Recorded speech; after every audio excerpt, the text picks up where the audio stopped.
বন্ধুরা ভাবছো কোন সময় ভিডিও আপলোড করব, কোন সময় এলে আমার ভিউ হবে। প্রথমে দেখো আমি প্রোফাইলে চলে যাব। প্রোফাইল থেকে গিয়ে একটু স্ক্রল করে একটু নিচে স্ক্রল ডাউন করব, দিয়ে ওখান থেকে আমি একটা মোর অপশান দেখতে পাবো। এই মোর অপশানে গিয়ে আমরা ফার্স্ট একটা ক্লিক করব। ক্লিক করার পরে একটা আমার আসবে পপ আপ, সেখান থেকে দেখবো একদম নিচে চলে যাব, ইভেন্ট বলে আছে একটা অপশান। ইভেন্ট বলে অপশানটা আমরা ক্লিক করব। ইভেন্ট বলে অপশানটা ক্লিক করার পর আবার আমাকে দেখাবে একটা ক্রিয়েট অ্যান ইভেন্ট বলে। এই ইভেন্টে আবার ক্লিক করব। ক্লিক করার পরে আমাকে সঠিক সময়টা ওরা দেখিয়ে দেবে। দেখো এখন আমার সঠিক সময় দেখাচ্ছে 2:30 PM।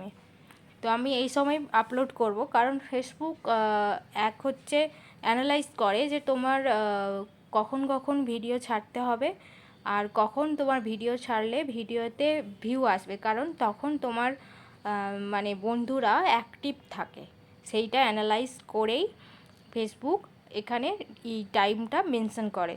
আর এই টাইম অনুযায়ী যদি তোমরা একটা করে ছবি ভিডিও সমস্ত কিছু পোস্ট করো